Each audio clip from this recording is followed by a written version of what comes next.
happy Saturday. I have got a very special guest joining me right now. Always love when she's available, and yesterday she was. It's Dr. Christina Greer, who is a professor of political science at Fordham University and has written a couple of great books and is just one of my favorite people to talk to. Very few people are more plugged in New York City politics than Chrissy, which is a lot of what we talked about, the important win for Democratic primary win for Zohran Mamdani. Are you paying attention? Well, this isn't just about New York City politics. Actually, far from it. Our conversation touches on how it affects everything. And I thought it was great. I love it. And Captain Richburg said he couldn't stop watching it when it aired live on YouTube. So I hope you like it, and I hope you let Chrissy know, because she's always great on the show and a great friend to me and to us. You should follow her on all the social medias, support her in all the ways, listen to her podcast, all of which you can learn more about in today's show notes. That's what I've got for you here. I think you're really going to like this. Can't do it without your support. Patreon.com/Pete Dominic. Let's do it right now with Dr. Christina Greer. One of my all-time favorites. I've spent the last day or two just reviewing everything that you've been saying and talking about elsewhere, so I'm really happy to have you here to discuss it all. What makes you such an important, kind of person in New York City politics? It seems like you're kind of a gatekeeper. Maybe that's too strong, but everybody has to talk to you. You've been involved in New York City local media for a really long time. Obviously, you're a PhD professor at Fordham, big school there. But why does it? What is it? Explain the things I can't measure. Yeah. Well, see, and this has been my frustration these past few days. There are a lot of really smart people who understand politics. And there are a lot of really smart people who understand Democratic politics. And so then they think they understand New York City politics, which is a completely separate category. And I've spent the better portion of 25 years studying not just Democratic politics and Black politics and American politics, but I actually study New York City politics, which is a totally different beast. And so there are a ton of terrible takes out there. But to understand New York City, you can't just look at Mamdani and Eric Adams or Andrew Cuomo. You have to go way back to Ed Koch, to David Dinkins, to Giuliani, to Bloomberg, to de Blasio, to Adams, to understand how and why Mamdani is.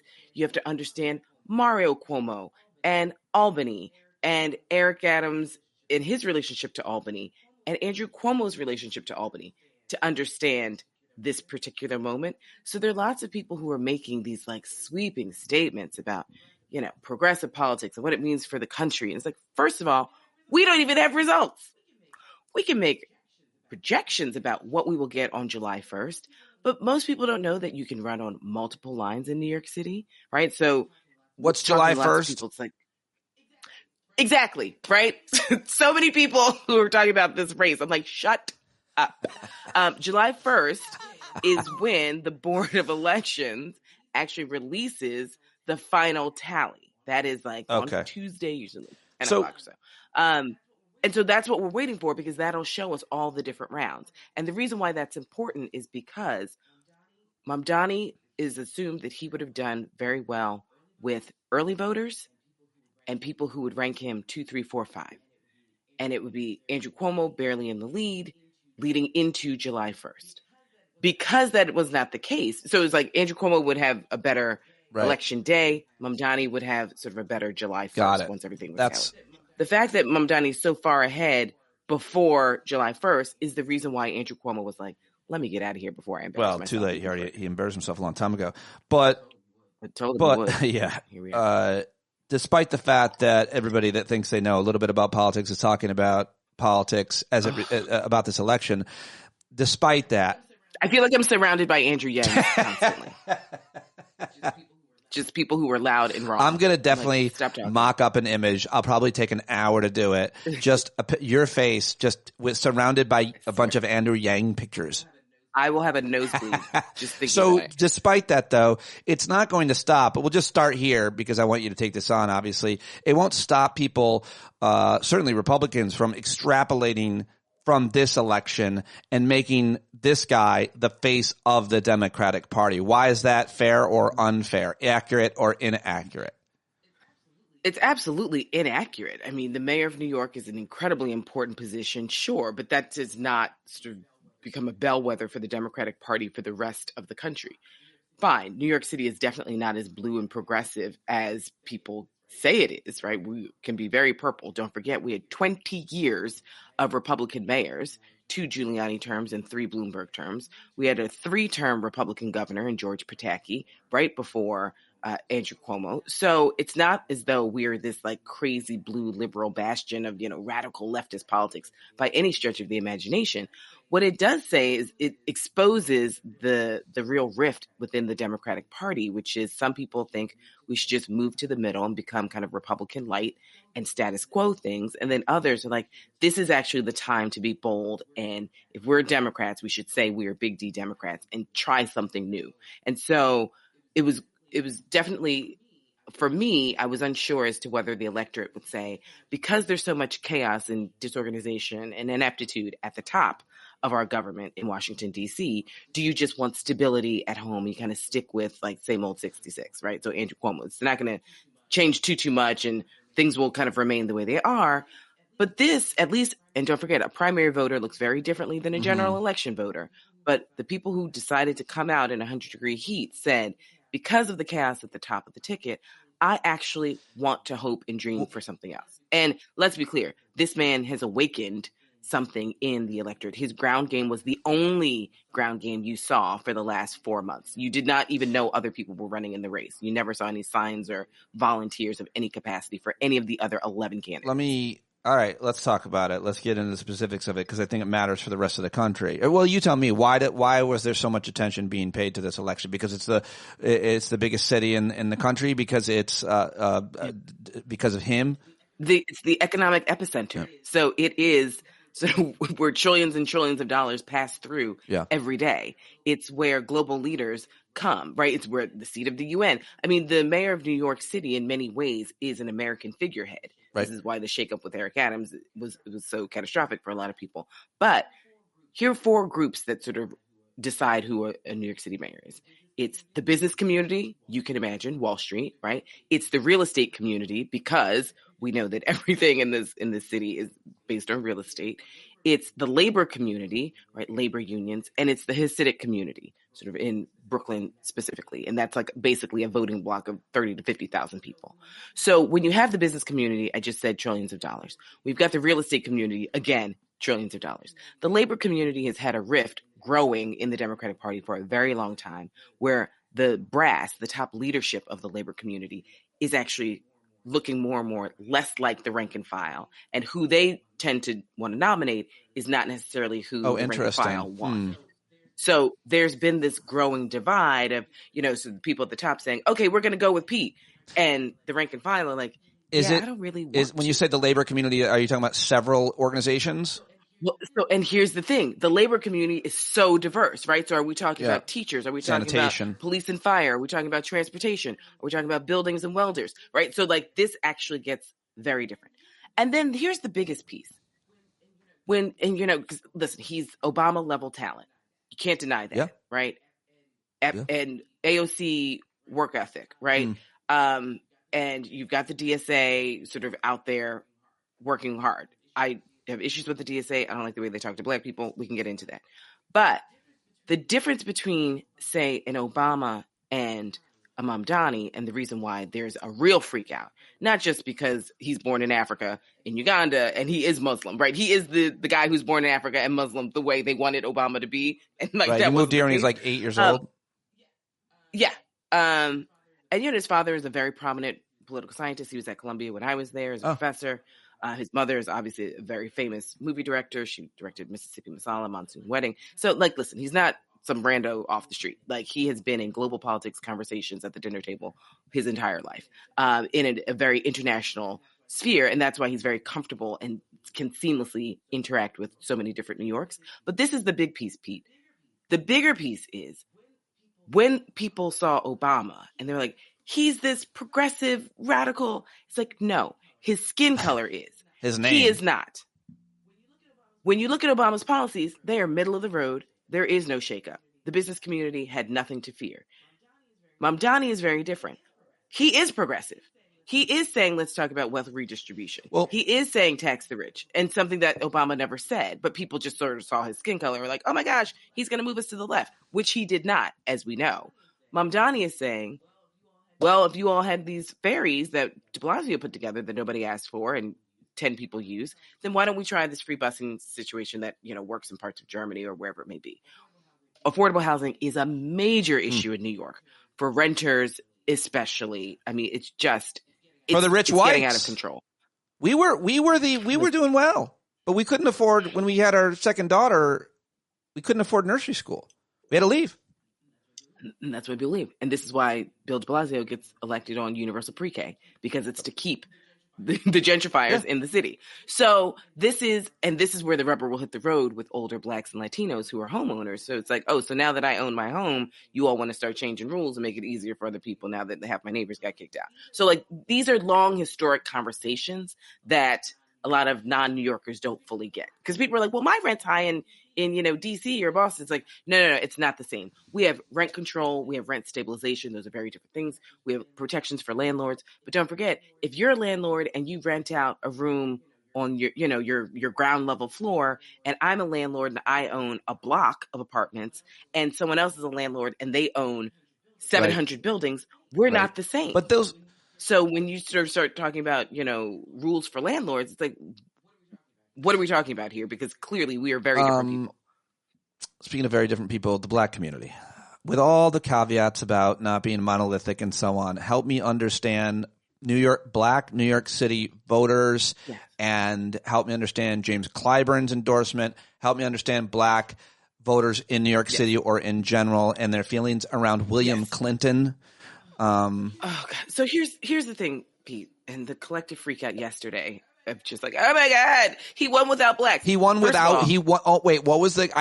You're taking for granted we all saw the collective freak. Can you give it a little bit more texture? So yesterday there's a New York Times article that essentially said Mamdani won a primary without the vast majority of like the Black people. Is that mostly in the Bronx? Because I was. No. Brooklyn and Queens. Homeowning Black people in Brooklyn and Queens? What's up? Oh, yes, okay. Over 50. That is like the political base that turns out. And so they went with Cuomo. Not surprising at all. Do you think that someone my mother's age, my mom doesn't live in New York, but who's a homeowner who has known Mario Cuomo, and loved Mario Cuomo? People, don't forget. Did they? Loved Mario Cuomo. They know his son. James Clyburn, who they know, says go with Andrew Cuomo. Bill Clinton, who they know, says go with Andrew Cuomo. Al Sharpton tacitly is talking about Andrew Cuomo. Al Sharpton's a political shark, so we'll leave him out. But Greg Meeks, leader in Queens, where you're a Black homeowner, he's with Andrew Cuomo. Every Black leader you know and respect says we're going with Cuomo. Why? Because Cuomo's going to win, because he's won several times before, and he's been a thrice governor, and he resigned, but we're kind of over that. So we're going with Cuomo. Because you know Cuomo. Or some 33-year-old Indian kid who has zero experience, has been in Albany for 25 minutes, and who maybe or maybe not, because he didn't do a ton of outreach, maybe or maybe not came to your church. But for a lot of people, he didn't come to their church. So they don't know him at all. Why would you vote for him? You're not a renter. So some of these issues don't matter to you, but also you don't know him. It's sort of that old line from Color Purple. I don't know her. I don't know her either. And if I'm Mamdani, I wouldn't go after the Black vote. I have 4 months to get as many people to vote for me on 1, 2, 3, 4, or 5, because it's ranked choice voting. I need to get over 50%. I do not have time to convert a 75-year-old Black woman who's been voting a particular way her entire life, to introduce myself to her, to convince her friends and her community, when every single person who's a thought leader, who's giving them shortcuts and cognitive cues politically, says to vote for Andrew Cuomo. I will talk to you after June 24th, but it makes zero sense for Mamdani to sit there and try and excavate the concrete that is Black people voting for Andrew Cuomo.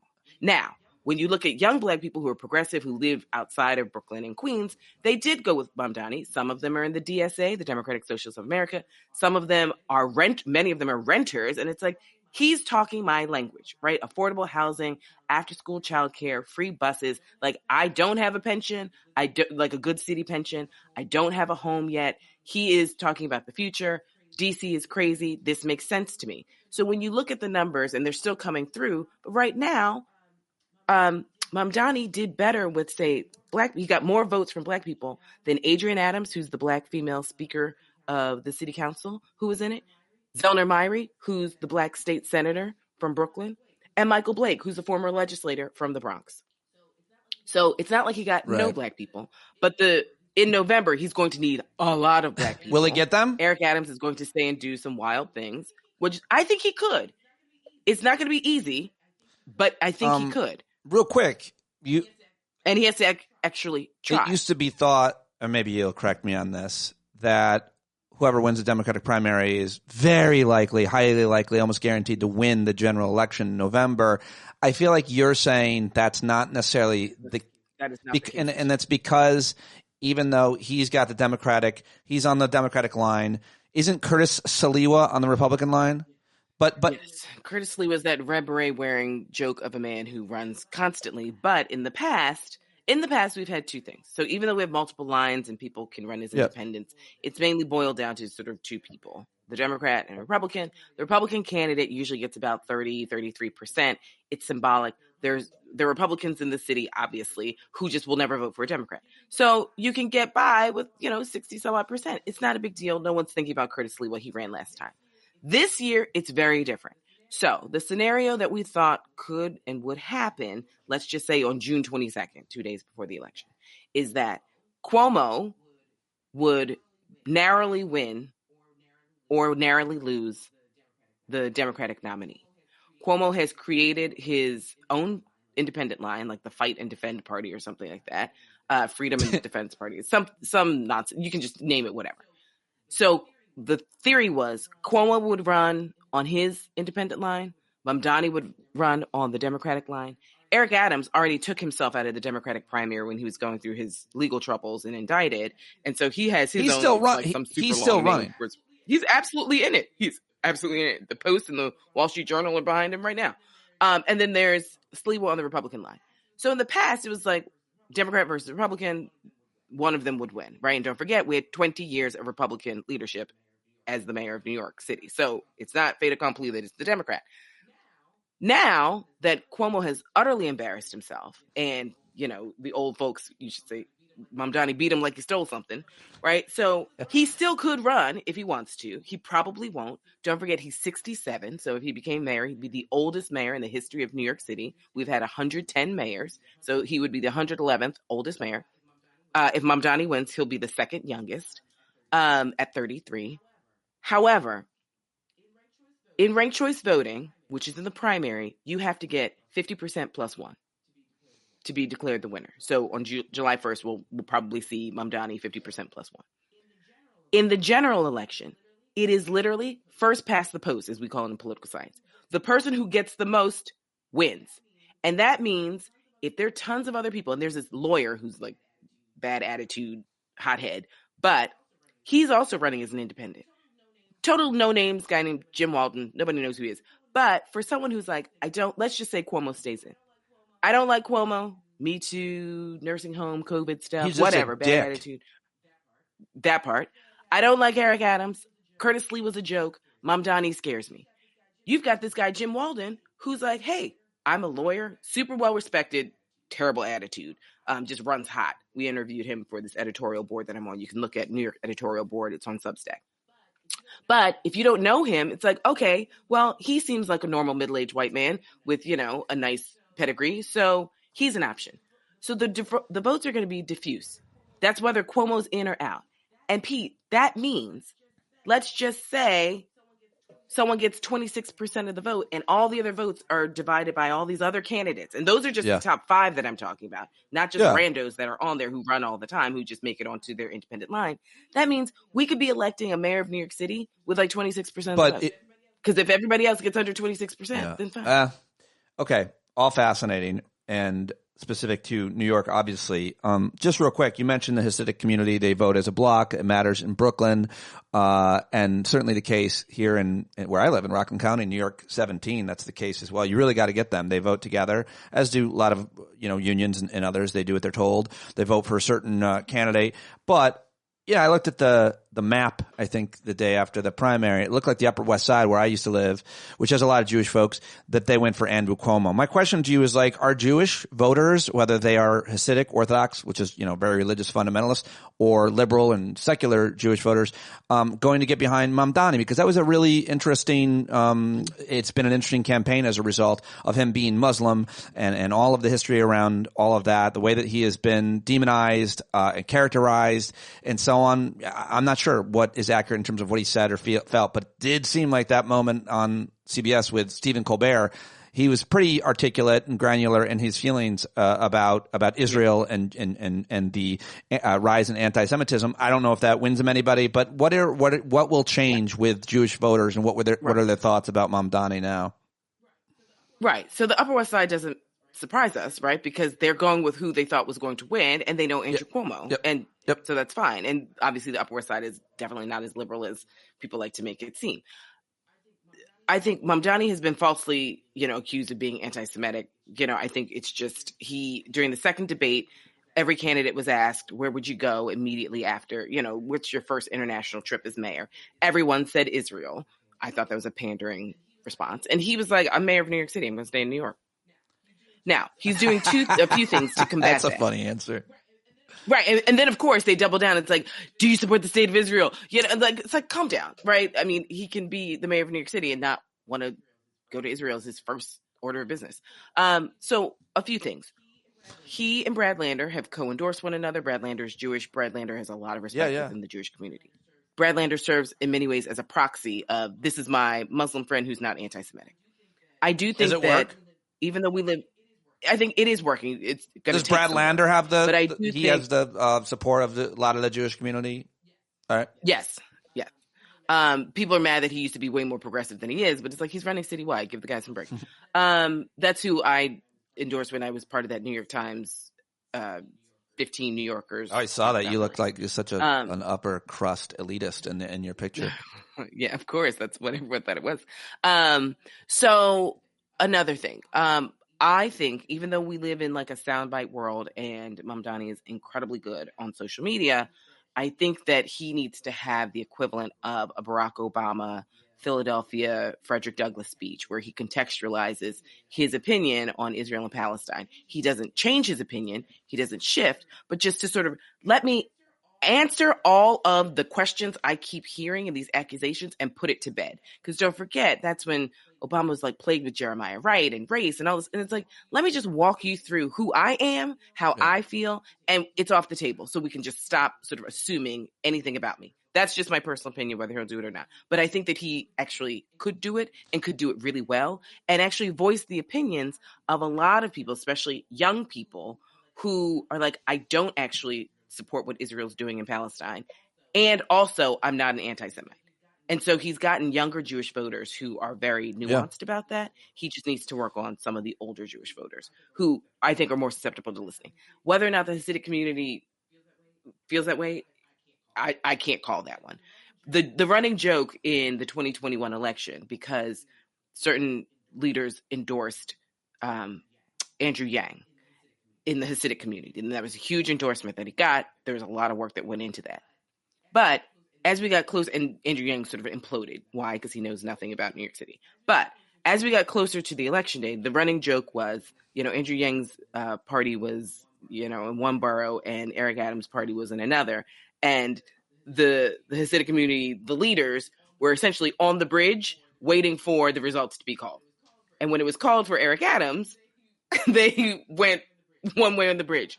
Because if you look at the videos from the night that Eric Adams declares victory, he is flanked by members of the Hasidic community. They, like all communities, they like to choose winners. Sometimes you've chosen the wrong horse and you pivot really quickly. And we're seeing a lot of people pivoting. We're also going to see a lot of people not pivot with Mamdani and just like he's too far to the left and we won't. What do you think of Kirsten Gillibrand, the New York senator who has been an outspoken voice for women on anything from reproductive rights to the sexual harassment and rape epidemic in the military, supporting Andrew Cuomo, who is accused by 12 women of some pretty crappy shit? Heinous things. Yeah, I mean, I just think that this is all the more reason why so many people are disgusted by politics, right? So it's like, if you say you believe in these things and you fight for them every day, then why is it just because of party politics, you're going to put all of that to the side, right? I mean, this is sort of, when we talk about the winners and losers, you know, City and State, for that's a great publication that if you're interested in New York City and New York State politics, they have a morning briefer that comes into your inbox, right? The City is a news organization that I'm a part of. That's what our podcast is through. I get that in the morning. I get City and State in the morning. I get Politico in the morning. And it just gives you a rundown. But City and State does this winners and losers. You know, and it's like each week. So it's like, you know, obviously Mamdani is the big winner of this week. Cuomo is the big loser of this week, right? Because he underperformed and Mamdani clearly. But I would also say Jessica Ramos, who was a mayoral candidate, she was the only Latina in the race, because obviously we have a very significant Latino population in New York. She's a state senator from Queens, and she was not getting traction for whatever reason. And she decided to cast her lot with Andrew Cuomo. And so many people, myself included, were like, how could you? Because so much of her narrative when she was campaigning, she would always say, I'm a survivor, right? Of domestic violence, of sexual assault. So if you're a survivor and you're saying this is why we cannot have Andrew Cuomo anywhere near Gracie Mansion, and then you pivot and say, I'm endorsing Andrew Cuomo, and we're, you know, going, she endorsed him, he didn't endorse her, by the way. But she thought that she might, get some sort of job in his administration. You and I both are pointing to the hypocrisy on that issue, of course. But as you said earlier, you know, people want to support a winner. And then in the case I heard from a lot of people is like, well, maybe it's the case with this woman, Jessica Ramos. They supported Andrew Cuomo because if they didn't, he would punish them when he won. Like, it's a pragmatic self-preservation. That's true of black voters in a lot of elections, obviously, and women and other, but they're being pragmatic. They're saying, I don't like this guy, but if I don't support him. He's the most vindictive politician we've seen in years. And so you get in early. Yep. You can't, with someone like Andrew Cuomo, you needed to endorse him and be with him from day one, because if you tried to get in late in the game, you're out, you're iced out. And this is, you know, black voters are the most strategic voters. We have to vote how we feel, but also we have to also understand the capacity of white people. Let's be clear. We have a long history of white people voting against their own interests in issues where it's like, well, if it helps me, great. But if it helps them, no, thank you. So I'd rather have nothing than vote for these people. So black voters have to look at candidates, especially candidates who talk about redistributive policies. And it's like, white people aren't going for that by and large. So like, we have to be strategic. I mean, this is like, these are my feelings. Like, we literally have thousands upon thousands of books that have said this very thing, right? And so that has been kind of white policy, and that's the strategic choices that black voters have to make when they're choosing people. And so why would you, like, I mean, literally, I just looked at my phone. I've got like 3 texts now. It's like, what about black people in the general election? It's like, why would any black person trust this random kid they've never heard of? And also, why would this random kid try and go after people he knows aren't going to go for him? Now, if Mamdani is smart, which I think he is, he will start. I mean, I just got a text yesterday. He's going to be with Al Sharpton on Saturday at NAN, the National Action Network, as the first time in Harlem since he's the presumptive nominee. He's not stupid. Neither is Al Sharpton. Like, he now recognizes, listen, that man, I call him the Phoenix. I was about to say, he rises every day. I was about to say, neither is Al Sharpton. He wants to get on that magic carpet ride. But then I realized that sounded a little bit racist because I'm talking about Mamdani. Yeah, that. But I like magic carpets. Why do they have to be about like, why does it have to be connected to like Arab and brown people? I want a magic carpet to be able to say that all the time. Speaking of white policy, my new podcast. I'm trying to get you out of trouble, so don't get me in trouble with talking about my new podcast, #White Policy, will be launching next week. Thanks for the new name. Going back to, though, just real quick before I got to let you go, what about the democratic socialist moniker. What about socialist? What I always want. I know this is the world I want, not the world I live in, but I want people to look at the issues and the policy proposals, because I think that regardless of how you identify, often when we talk about anything, if people are just read a policy idea or a proposal idea in polling, they're like, yeah, that sounds really great around all kinds of divisive issues. Then when you connect it to a candidate or a party, you're like, whoa, not so fast. I mean, his policies are seemingly in a lot of ways doable, but why not, by the way? Why shouldn't Democrats overpromise and somewhat underdeliver? At least they get part of something like a rent freeze or universal pre-K or things like that they do win on. But what about just the whole socialist moniker? Is that going to hold him back, or will his snappy logo and winning personality win over capitalists? Yeah, I mean, I think branding it as socialism obviously is not a winning strategy, because socialism turns into communism, and then obviously Latinos coming from particular countries. Although younger like people so, like it, don't they? They're more like, sorry to interrupt you, but like, doesn't the polling say that it's not as ugly of a word or scary to younger voters of all? To younger voters, no, but if we're sort of putting people in buckets, it can sort of hurt you with Latinos, right? And so we've had sort of, quickie cursory conversations as to whether or not we should have nonpartisan primaries, right? So it's like, let's just vote on ideas, see how that goes. Because sometimes, the party label gets people confused. And also, there's so much diversity within the Democratic Party, people can slide. And I think what's going to be harder moving forward is that in the past, we sort of looked at people, it's like, Pete's the progressive, Chrissy's the moderate, so-and-so is the conservative, if we're talking about Democrats. And now it's like, well, you might be progressive on these issues, but you might be a little more moderate on these and a little more like an Eric Adams. You slide across the ideological spectrum. But here's where the rubber hits the road, and folks don't like to hear it, but we got books to prove it. There are so many voters, white voters in particular, who like these concepts for themselves. They don't like these concepts for others. Right. Yeah. So it's like, I am being crushed by my rent.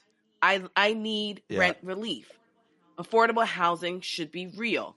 After school care should be real. Universal pre-K should be real. Great. All New Yorkers get it. It's like, I don't want that. I don't want immigrants to get it. I don't want poor blacks and poor Latinos to get it. I don't even want poor whites to get it. So that's the sort of ugly underbelly that a lot of Democrats have to contend with, because the ideas are popular as long as they're only ideas that are popular for white people. This is why it took us so long to get universal health care, because it was always like, yes, we need it. It's like, good. So then everybody gets it. It's like, then never mind. I'll just let my teeth rot out and die of colon cancer because I don't want Negroes to have anything. Wow. That it's is true. I mean, it is true, but it's just so specific about your teeth and your colon. Look at the Appalachians. Are those? Like, I literally. know the teeth thing. I mean, these are people who are dying from dental issues. That's not untrue. Finally, the fear began amongst wealthy land-owning whites in New York City almost immediately. How land-owning whites? How specifically? Well, I mean, those who own apartments on Park Avenue and Fifth Avenue or whatever, real estate owners, and the like. Wealthy people in general, if they make a lot of money, if their income is very high, because they all think that Zohran Mamdani is going to raise their taxes to pay for all these other programs. And, when you look at it, whether it's a nationwide policy or a state policy, or in this case, a city policy, how much more are they actually paying? So I've seen some different figures and so on, but I would imagine that the vast majority of these really wealthy people are not going to be, no proposal has them paying that much more on their top earned dollar, or their own wealth, and investments that would actually make them leave. Like it's a very small amount of money. And so it's a fear tactic often that gets raised. It's like the estate tax, the death tax, a whole bunch of, conservatives. And these people aren't going to Jersey. They're not going. Are you sure? Here's the thing. Yeah, because they threaten. That's been their bargaining chip to sort of. It always is. Keep everything everywhere, the way they want it. Nationwide. Yeah, all the time. And so here's the thing. It's like, you're not leaving. You will get your way most likely in some capacity. But this has always been the threat that, it's like, it's too much, and, we'll pack up our marbles and go. I mean, here's the thing. It looks good for Mamdani because he is a once-in-a-generation candidate. However, if we thought Michael Bloomberg putting in $8.3 million to a super PAC for Cuomo was a lot of money, we ain't seen nothing yet. The millionaire and billionaire class has already started having conversations about, like, how do we shut down this cute little experiment that the Democratic Party is playing with? We don't quick question about that. Money in politics, Citizens United, all that stuff. I used to make this argument about how influential it is, but now I start to feel, I don't know if there's data on this, that if you have all of the money, Elon Musk, you can still absolutely lose your election because of the candidate and because of the candidate's brand and campaign. Dude has the best campaign since AOC or Obama or whoever, and is the best candidate. So spend $1 billion against him. He's got a fucking awesome logo and Instagram. He's great at walking around and talking and doing interviews and getting all kinds of people to support him. Like, if I've got all these celebrities who have millions of Instagram followers endorsing me, does it matter if I've got some billionaire hedge fund guy buying me a TV ad? Right. Who's watching TV ads? Right. Well, see, but this is a great point, Pete, because Zoran has a groundswell with volunteers, whereas in the past we're seeing analog and new media digital buttress, right? Andrew Cuomo came with an analog campaign, which is, I got a lot of money. And first of all, he came in late. He ran a terrible campaign. He ran a coronation. And but even if he didn't, he was a flawed candidate. It should be mentioned. He is super, but like he also came in really late. Right. And so the thing is, what we're seeing, at least for now, and if other candidates sort of follow suit, it's like, well, money, definitely, listen, money's not a bad thing. Of course. If you're running for office, but it isn't actually a voter. Right. And so what Mamdani did was, like, at the time, in the beginning, he didn't have a lot of money. Right. He started with $0. So it's like, well, I need to get manpower. Right. I need to get young people. This is the same playbook of Obama. It's like, I'm going up against the Clintons plural, right?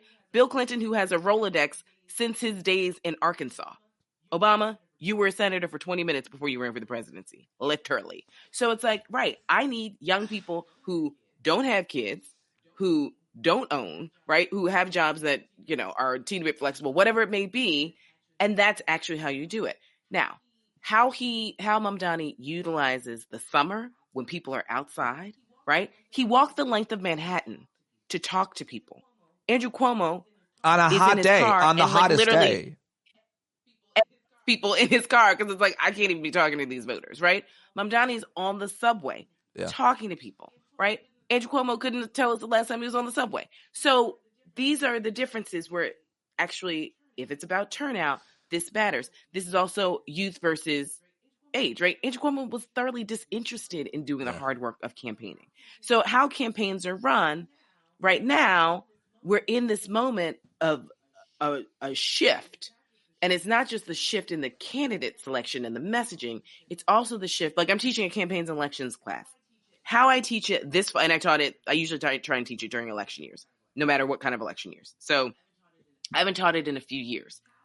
How I teach this class now with the changes in technology, right? When I first taught this class, there was no Instagram. There was no, literally, they didn't exist. So I'm talking about mailers.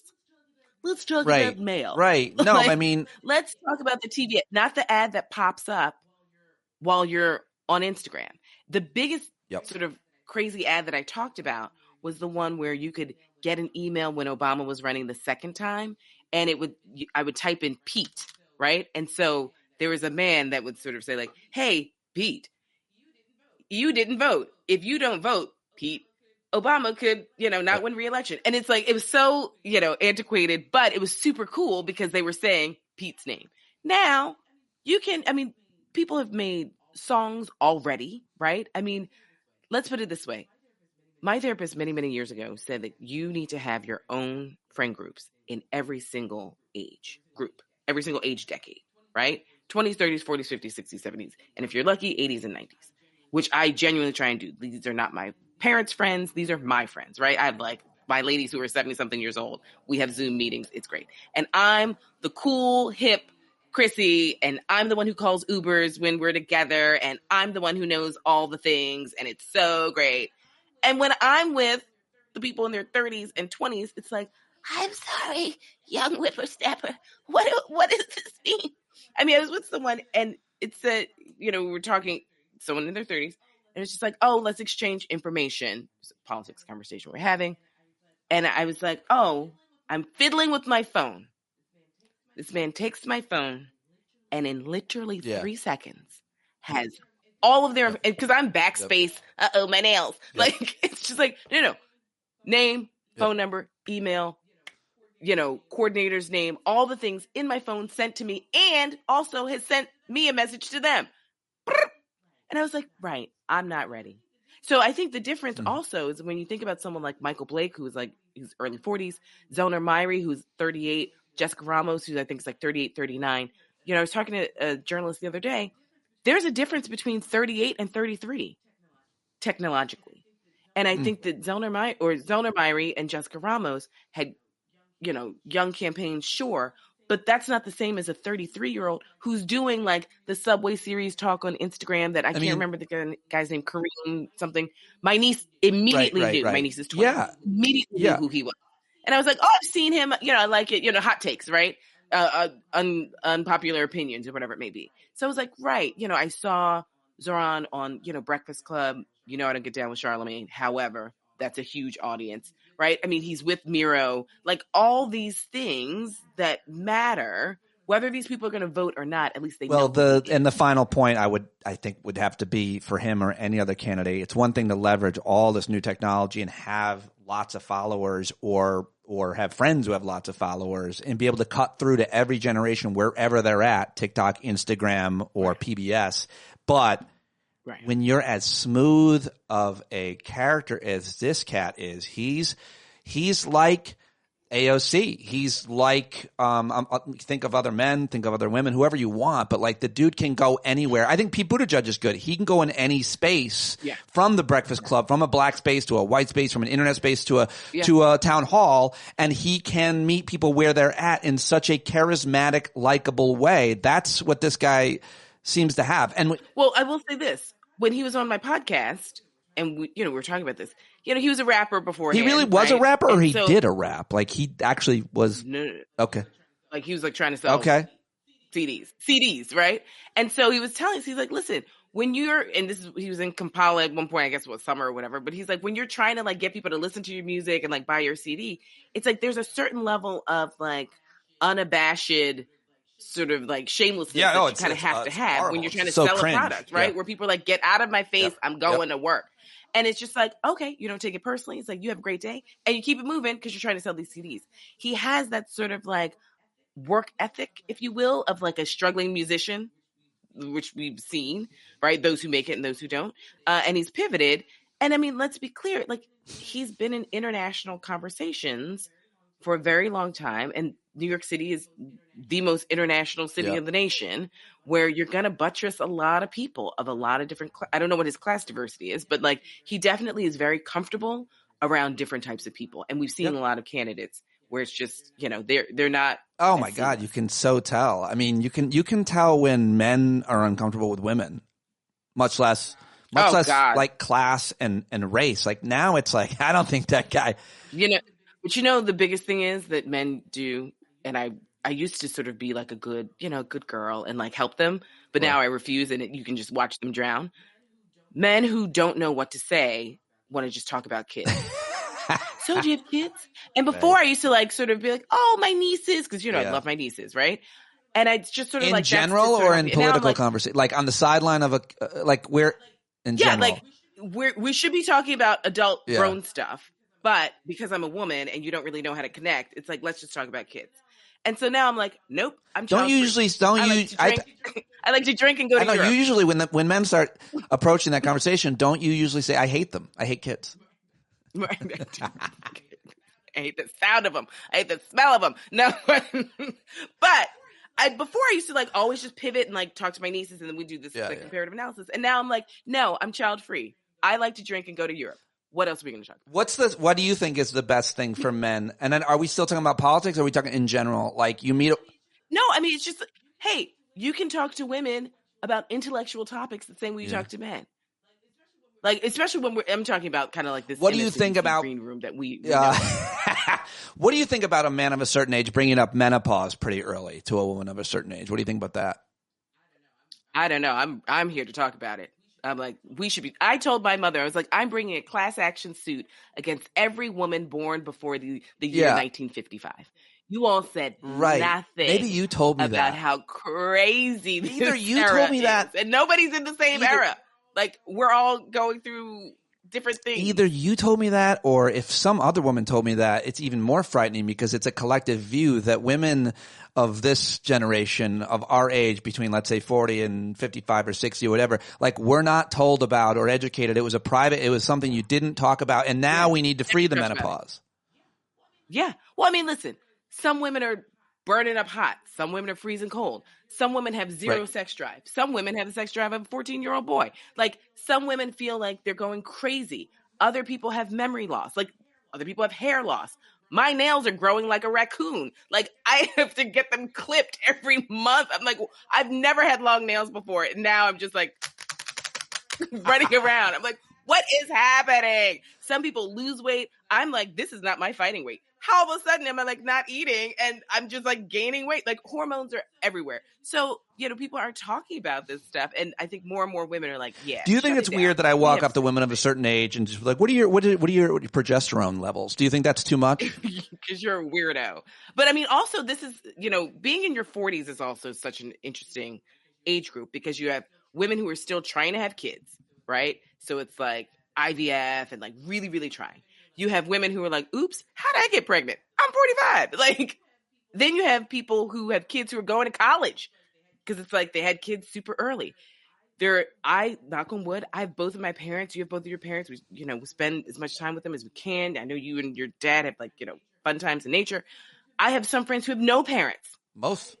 I have been very serious. I'm like, I have to be a lot more intentional, sort of starting in the fall because the summer is always kind of crazy. But like, I'm starting a totally different like savings account that's strictly for like emergency plane tickets and hotels. Because like, listen, when my friends' parents start passing, I'm going to have to fly and get a hotel and get a car and basically drop $2-3 grand for 36 hours because I have to be there. You don't have to be there. You don't have to be there.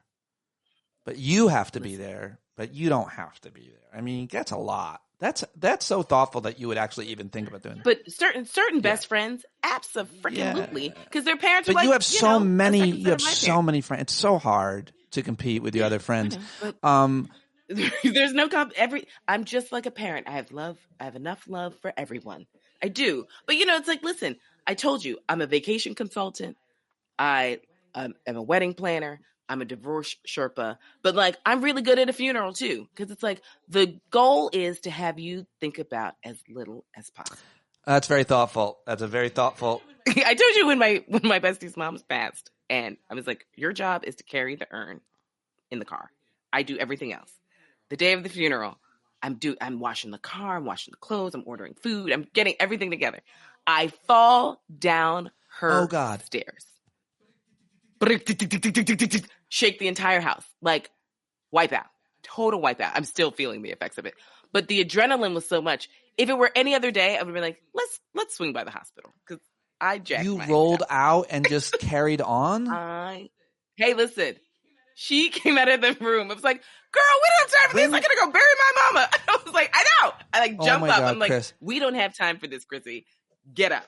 So I literally fell from the top of her stairs on the second floor. Wipe out. Because I was literally like 7 chores ahead. And I just... What is it? Where did you... I always feel like you have some elder or some experience that teaches you. Like, where do you get that commitment to show up for your friends' parents' funerals? Like, what's that? Because it's like one of my best I know, friends. but in general, people can understand. This is like... Here's the thing. This is the worst day of her life. I know, but you're not right. You're not hearing me. It's the worst day of her life. I get it. Okay, go ahead. I need to do whatever I can do to make this. It's still going to be the worst day of her life, but to do what? Do you want to laugh? You want to hug? You want whatever it is, but you shouldn't have to think about anything. besides what you feel like thinking about. I'm going to try and get you to eat something. You probably won't. That's okay. You don't need to be ironing your dress. That's my job. You don't need to be cleaning your car. That's my job. You don't need to be picking anything up. That's my job. I need to also be a gatekeeper because some people don't respect boundaries on someone's worst day. So it's like, why are you calling her for whatever it is? No, you don't get to talk to her. You ask me because I might tell you, you got to go do it yourself. Get off the phone. Right? So this is just, I don't know if it's like a Black woman thing. I don't know. But this is how people show up for one another. Especially, like, you know, a sign of a good friend is like, I'm not here just for the parties, which, you know, I love the parties and the vacations. But like, if we're family, which my friends I consider our family, then this is what we're going to do. If you'd like to apply for friendship, Chrissy has a form that you can... You know, I do give certificates. Fill out the form. I said 30 minutes. You have way more important things to do. Thank you very much for talking to me. I have a train to catch. I appreciate you very much for stopping by, and thanks everybody for stopping by. And that is it, and that is all. How about it? Just a conversation with Christina Greer here on a Saturday. I've got a great conversation with Professor Eric Siegel coming your way as well. I think you're going to like. He recapped, or not like, because it's pretty scary what happened at the Supreme Court yesterday. Try to get that posted up next, and that is it. I hope you're having a good weekend.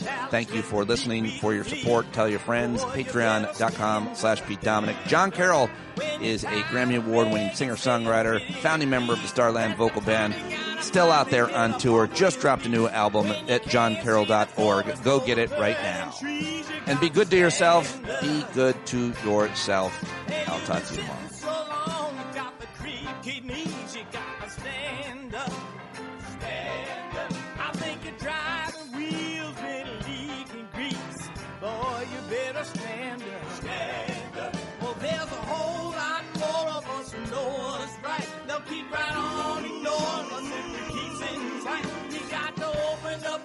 To let in some light, you got